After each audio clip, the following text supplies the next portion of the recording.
Hello la team Keto. Si vous ne deviez regarder qu'une seule vidéo de ma chaîne, la voici. Je vais vous expliquer en détail l'essentiel à retenir sur le régime cétogène. Et le pourquoi du comment. Mais aussi le comment du pourquoi. Après tout, pourquoi expliquerait-on le pourquoi du comment sans expliquer le comment du pourquoi? Et surtout comment? Ce que tu dis n'a aucun sens. Bref, c'est parti.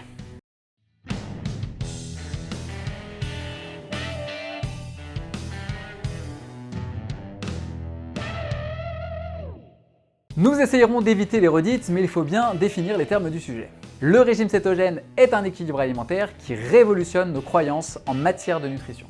Notamment car il restreint la consommation de glucides en faisant la part belle aux lipides.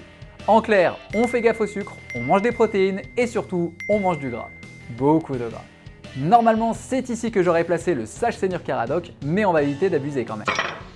Le gras, c'est la vie. Désolé, ça m'a échappé. Tout ça, c'est très bien, mais métaboliquement, qu'est-ce qu'il se passe? Pour faire simple, on passe d'un fonctionnement à l'autre, de la lipogénèse à la cétose. Grossièrement, la lipogénèse, c'est lorsque votre corps synthétise du gras à partir des glucides ingérés dans une logique de stockage d'énergie. Vous mangez du sucre, vous obtenez de la graisse. Et autant vous dire que de la graisse, pardon, de l'énergie, vous allez en stocker avec l'alimentation traditionnelle. Qui n'a rien de traditionnel d'ailleurs. La cétose, quant à elle, c'est lorsque le corps, ayant épuisé ses réserves de glycogène, produit de l'énergie à partir du gras. Et notamment à partir des graisses endogènes. Oui, là, on parle de vos bourrelets. Vous ne mangez plus de sucre, donc vous puisez naturellement dans la graisse, sans pour autant fatiguer l'organisme car vous mangez normalement. Pas de bullshit hypocalorique et autres privations extrêmement néfastes pour vous à moyen et long terme. Dans le premier cas, celui de la lipogénèse, le pancréas sécrète de l'insuline dont la fonction hypoglycémiante est déterminante. Elle contrôle les taux de glucose dans le sang en les abaissant. Disons que sans cela, avec les quantités de sucre qu'on ingurgite aujourd'hui, ça serait compliqué. C'est d'ailleurs en partie à cause de cela que l'on constate une explosion des développements de diabète de type 2 depuis 40 ans. Dans le deuxième cas, celui de la cétose, on va particulièrement faire travailler le foie, dont le rôle sera ici de produire des corps cétoniques. Cette production fait suite à une faible sécrétion d'insuline et surtout à une forte sécrétion de glucagon, dont l'action est hyperglycémiante cette fois-ci. Boring. La glycémie n'est plus corrigée par stockage de gras, mais au contraire par dégradation de celui-ci. Pour faire simple, c'est évidemment plus complexe que ça. En dehors de ce qui vient d'être évoqué, pourquoi perd-on du poids? Stabilisation de la glycémie par le jeu hormonal précédemment décrit, transformation du tissu adipeux blanc en tissu adipeux brun, baisse naturelle et progressive de la faim, maintien voire accélération du métabolisme, baisse du stress, amélioration du sommeil, et plein d'autres facteurs directs comme indirects, il existe une multitude de raisons expliquant l'efficacité du régime cétogène dans la perte de poids. Finissons sur un brin de contexte historique et scientifique. This is where the fun begins. Comme je l'explique dans mon top 7 des craintes sur l'alimentation keto, le régime cétogène est loin, très loin d'être récent. Mangeait-on des croissants lors des ères glaciaires? Pouvait-on commander un frappuccino au sirop de caramel dans la Grèce antique? Est-ce qu'un bon bol de céréales constituait le petit déjeuner des champions au Moyen-Âge? Comment a-t-on réussi à survivre malgré la réponse évidente à ces questions? Pour faire honneur aux pires dissertations de philosophie, je vous répondrai tout simplement que, de tout temps, l'homme a adopté un régime riche en graisse animale et mécaniquement faible en glucides. En particulier avant l'ère agricole et même jusqu'à celle de la consommation de masse. Ce que l'on peut constater dans l'histoire de notre propre civilisation, mais pas seulement. Les Inuits, les Hadza, les Maasai, les nomades de Mongolie, les Gauchos du Brésil, les indigènes de la Tchoukotka en Russie, et bien d'autres. Tous ont une alimentation que l'on pourrait plus ou moins qualifier de keto, low carb, c'est-à-dire relativement faible en glucides et riche en graisse. Le gras, Non, ça devient lourd là, ils ont compris. Parlons de l'exemple typique des Maoris. Un article de recherche s'est penché sur la question et à sa lecture, nous constatons un fait très intéressant.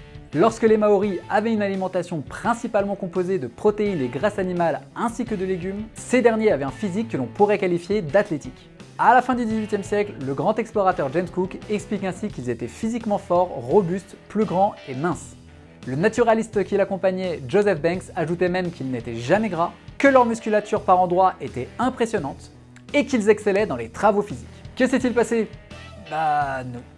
Lorsque la Nouvelle-Zélande a été colonisée, l'alimentation des Maoris s'est vue enrichie en féculents comme les pommes de terre et les produits à base de blé. Résultat, beaucoup plus de glucides dans l'alimentation, les Maoris et leurs descendants ont progressivement enflé, et grâce aux 50 dernières années et l'application de la stratégie de guerre aux lipides, la Nouvelle-Zélande est montée sur le podium des nations les plus obèses du monde. Ah. On va faire comme si de rien n'était. Alors, qu'est-ce qui nous a poussé à penser que le gras était notre ennemi? Disons que le lobby du sucre a bien bossé. Complotisme? Non.